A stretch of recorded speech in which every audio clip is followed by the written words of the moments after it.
You'd have to have been sleeping under a rock for the last month not to hear about one of the most covered games released so far this year, Highguard. After a less than stellar reception to its official reveal trailer at the Video Game Awards back in December of 2025, it seems to have found a way to grab headlines for all the wrong reasons. As of writing this video, Wildlight Entertainment, the studio behind Highguard, has laid off the majority of its team. It is supposedly keeping a number of core developers aimed at continuing to innovate and support the game, but there are understandable doubts as to whether this will materialize into anything more than a prolonged death. What I think is most interesting about this whole saga at this stage is less directly related to the game, and more in the massive chasm between the attitude that the majority of video game players have shown towards Highguard and that of video game journalists. I had a lingering feeling of dissatisfaction with Highguard's Steam reviews all the way from release day, but it wasn't until watching Kira's recent video, Highguard was a success guys, seriously, for sure, that everything clicked into place in my head. I want to say first of all that Highguard has undoubtedly become the next cool thing to post a review of, and there's lots of extremely sloppy content being pumped into YouTube without much thought or care in the hope of striking while the algorithm's fire is hot. Kira is not one of those creators. There's a good chance you've seen him on YouTube recently talking about the events surrounding the Kickstarter MMO Ashes of Creation. Kira applies a level of integrity to his research of these topics and deserves a level of credit for much of the information he's discussing ever coming to light. For anyone still watching who usually comes for my EVE Online content, I first discovered Kira from his video on EVE Frontiers, which is well worth a watch. So safe to say this is not a call out or beef, he's a great content creator, go watch him. But this video on Highguard frustrated me, and was an interesting example of what might be causing this gap in perception between journalists and players. The bulk of the video surrounds Kira's point of view that journalists describing Highguard as anything other than a failure or flop are redefining words, or living in a fantasy land. He specifically reads through an article by Tyler Wilde, the US editor-in-chief at PC Gamer, titled "Highguard Didn't Flop." I won't try to hide my bias here, I quite like PC Gamer. It and XDA are the main two publications I use whenever I'm seeking out the current news on gaming or technology in general, so I probably give them a benefit of the doubt that they don't always deserve. They are, however, very obviously not immune to the winds of change in online journalism that demand catchy, high click-through rate titles and a certain degree of clickbait. I think we can all agree that this article's title was designed to provoke the kind of negative reaction that Kira gives it, precisely because, as has long been established, that sort of negative reaction drives far more engagement. I can't say for sure, but it seems based on Kira's reaction to the article that his first time reading it is on camera, and he has to walk back a little of his initial reactions after realizing that the article's content is considerably more tame than its title. The article's primary point is that Highguard's overall numbers put it in a long list of fellow shooters who wallow in the four-figure player counts, and that Highguard's crime is not in being particularly bad or particularly unsuccessful, but in being particularly average. I think this is actually something most people would agree with if they took the time to read through the article. We've all played some seriously bad games, buggy messes that provide little enjoyment and actively frustrate the player, not even in the fun way, but Highguard doesn't really hit these marks. Despite performance issues that I've read about here and there, my experience playing Highguard was that of a quite well-polished shooter with an enjoyable and simple gameplay loop. Every game consists of a fortification phase, gearing up phase, capture the flag, or in this case shield breaker, and search and destroy. It's a combination of mechanics that you're likely to have experienced in other games prior to trying out Highguard, so the onboarding is pretty smooth. Nothing about it comes off as especially bad, but similarly nothing particularly stands out. It's a gaming example of jack of all trades, master of none. The article also brings up that it's very normal for a studio to have to iterate on releases, gradually improving both in experience at game development and recognizable brand identity until eventually producing a hit. With Highguard being the first release from Wildlight Entertainment, and their only brand identity being their team's track record in titles like Apex Legends, Call of Duty, and Titanfall, it's no wonder that the game didn't live up to the expectations being placed on it. It's also worth mentioning that for live service games, the iteration just as often comes from within the same title rather than in subsequent titles. Fortnite and Final Fantasy XIV come to mind, especially as an example of games that experienced lackluster releases, but later pivoted into a well-regarded and widely played game. Some people would argue Fallout 76 is another example of that, but I am not one of those people because I tried it last year and wouldn't you know it, I still didn't like it. Kira's retort to the article is that the kind of comparative analysis being done here between games is more of a misdirection than an argument, and that the game can be seen as an objective failure because of the clear commercial loss it's representing to its company, as evidenced by the recent layoffs. It's at this point that I started to grit my teeth a little. Are video games art? It's a question that's been asked for a long time across many different eras of video games and the perception of art in general. I'm quite unsurprisingly going to say yes. I made a commitment in 2025 to play through some of the best games sitting collecting virtual dust in my Steam library, and after playing through titles like Disco Elysium, Baldur's Gate 3, Black Mesa, Hi-Fi Rush, and Death Stranding, it's hard for me to argue anything else.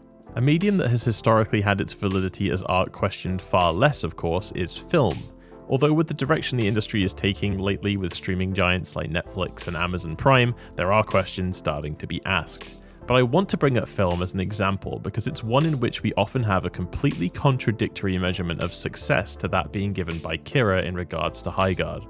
I am apparently just about pretentious enough of a person to have a Letterboxd account, but as someone who's watched miraculously few of the classics, I have the sort of profile most users would probably look down their nose at.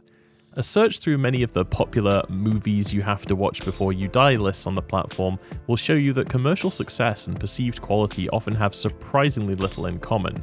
Hell, we even had to invent a whole category of films to express this concept: cult classics. Now, I'm not into language prescriptivism, and I'm aware that cult classics can, in some people's definitions, still include commercial successes, but I'm talking about the likes of The Thing, Shawshank Redemption, Fight Club, The Iron Giant, and Children of Men.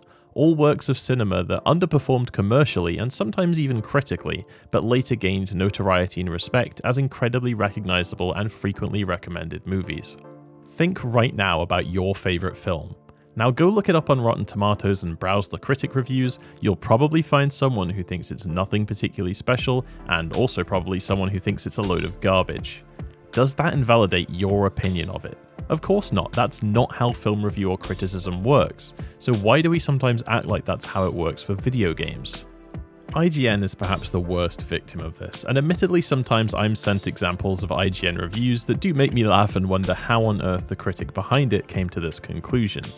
But the simple fact of the matter is that we remember those reviews where the score feels so different to the public reception, like Doom 2016's 7.1, Alien Isolation's 5.9, or Cyberpunk 2077's 9, on launch, I hasten to add. While we tend not to remember the times that we saw a review score and thought, yeah, that's about right. As a quick aside, while researching some of IGN's weirdest review scores, I found a Medium article by Johnny Frigakis in April of 2025 that made me exclaim at my laptop screen as being the perfect example of the problem I'm trying to describe here. The article states regarding IGN's review of EA and Visceral Games' 2015 first-person shooter title, Battlefield Hardline, while IGN gave this video game a solid 8, the fans gave it a 6.7, as IGN does not really listen to their fans, why these scores are very different. Ultimately, when you are reviewing video games, you want to hear out the fans, you want to hear their feedback rather than going off your own opinion. To which all I can say is no, absolutely not. I don't want a critic who's going to tell me what they think their fans are going to think of the game. I want a critic who is going to tell me what they think of the game, and then based on their pros and cons, I can decide whether or not it's a game for me. My taste in games, and I'm sure yours too, is not exactly static and unchanging, neither over long-term trends nor short-term moods. I played something like 150 hours of Baldur's Gate 3 all from the edge of my seat, while just 10 hours of Knights of the Old Republic had me consciously fighting to remain undistracted. Sometimes I am in the mood for a dialogue-heavy roleplay game, and sometimes I'm not. So it would be quite outrageous of me to expect a single critic or reviewer to both remain perfectly steadfast in their own tastes and interests, while seamlessly adapting to my own whims. It's like when my dad recommends me a game, as he often does, in a brief email. The most recent example was regarding a new Steam release, Humanit-Z, in which he said, "First ever zombie game I've bought on purpose, seems rather good for just under a tenner, 40% off at the moment, there's a free demo too, must go, can't find my machete." This works for me because I know my dad. He's responsible for at least the first decade of my experience in video games, and I know the kind of things he enjoys and how that's changed over time. I don't need or want him to tell me whether he thinks I will enjoy the game or not, because I know simply through his enjoyment of the game the kind of game it's likely to be and what mood I need to be in to enjoy it. I also know that these emails are often a soft launch for him to ask for my help getting past a difficult bit next time I visit. It's in this same vein that people often develop an affinity to specific reviewers, as the more of that specific reviewer's criticisms they've read, the better overall picture of their preferences they develop, and the more informative each subsequent review becomes, like bringing a camera into focus. People do this with all kinds of mediums, but what's particularly frustrating given the popular negative impression of video game journalism lately is that people do this with video games a lot. Right here, in fact, on YouTube. If you're watching this video, I can bet there's a very good chance that there's a few YouTube creators you follow who, through their opinions on specific video games, you can deduce how likely you are to enjoy them. Noah Caldwell-Gervais, H-Bomber Josh Strife-Hayes, Total Biscuit, rest in peace, and many more represent examples of this. I'm not talking about any of those specific creators, but it's ironic that quite often some of the biggest voices decrying mainstream video game journalism are YouTube creators in that same space. I have a bit of a newsflash for those creators, and for anyone in their audience who's still buying that false pretense. Those people are the mainstream video game journalists. At least right now in 2026, the kind of viewership, engagement, and fan loyalty expressed towards these YouTube creators completely blows publications like IGN and PC Gamer out of the water. The PC Gamer article, despite I'm sure being quite popular compared to PC Gamer's usual viewership figures, won't even come close to scratching the numbers of the many Highguard focus videos that have come out over the last month. What also seems to confuse many people when discussing the topic of video game journalism is that even within these publications, often perceived as mainstream, the opinions being presented are not monolithic. PC Gamer has many different staff writers and editors and dozens more freelance contributors, some of whom you may significantly overlap with on interests and others who you couldn't be more different from in terms of games you enjoy. Games that straddle genres then can often be in the roughest spot. For example, a cozy roguelike game might see very different reviews depending on whether the task of reviewing that game is given to someone who primarily enjoys cozy games or primarily enjoys roguelites. What I do disagree with Kira on is the idea that the negative comments on Steam just reflect people's general dislike of the game, and aren't the result of any trendy hate-mongering. Why do I think that? Because since launch, 46% of the English language reviews are positive, far from the "it's performed badly because people think it's bad" angle. Sure, they've made some changes in the 3 weeks since release that may have earned some credit, but look at the graph. On day 1, 24% positive, day 2, 44% positive, day 3, 50% positive, day 4, 57% positive, day 5, 64% positive. It actually gets up as high as 72% by February 6th. So I really don't think it's accurate to say that this was just a case of a poor quality game getting its deserved reviews and its subsequent deserved downfall. I will add that I don't think the negative reviews killed the game, far from it. Kira is absolutely right that the targets set by Wildlight were a Hail Mary at best, but isn't that exactly what the PC Gamer article is saying? At risk of beating a dead horse a little, I found a YouGov poll from 2024 wherein 37% of Brits consider video games to be art. It might surprise you that movies scored just 65%, far from unanimous. Predictably though, photography, sculpture and painting topped the charts at 93%, 96% and 97% respectively. These polls always interest me though, because I would so long to get into the headspace of one of those 3% of people who are not sure if paintings are art or who are quite sure they're not. So to drag an example all the way to one of the most widely considered artistic mediums, painting, let's consider Vincent van Gogh, whose name I'm sure I absolutely butchered depending on who you ask. It's still being debated exactly how many paintings he sold during his lifetime, with some accounts as low as 1. But what is clear is that the regard we hold him in today as one of the most famous Western artists was not reflected at the time of that art's creation. He was neither commercially nor critically successful for the majority of his life.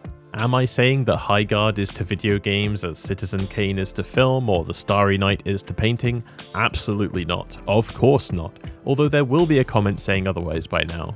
This video is ultimately not really about Highguard at all, a game whose legacy is at this point probably indelibly set in stone no matter what its future may hold. Instead, it's about what Highguard's reception tells us about the difficult future in store for the video game industry if attitudes don't change. Behind every project are real artists, programmers, designers, all of whom come together to make something greater than a sum of its parts. Is it always going to make the studio bucket loads of money? No. Is it always going to push the boundaries of what we thought possible in video games so far? Also no. Is it always going to garner widespread global popularity and go on to exist for years or potentially even decades? Absolutely not. But none of that makes it a flop. Thank you for watching, especially if you're normally here for my EVE Online content. I ummed and ahed about making this video and its potential for messing up my audience algorithm, but it's no coincidence that the first video I made on this channel wasn't EVE Online related either. EVE Online is still something I'm going to make the vast majority of my content on, but I didn't make this channel just to be a side hustle, it's just as much a creative outlet. And this, along with a few other non-EVE related topics, sometimes rattle around in my head long enough that I cannot help but put them on a page.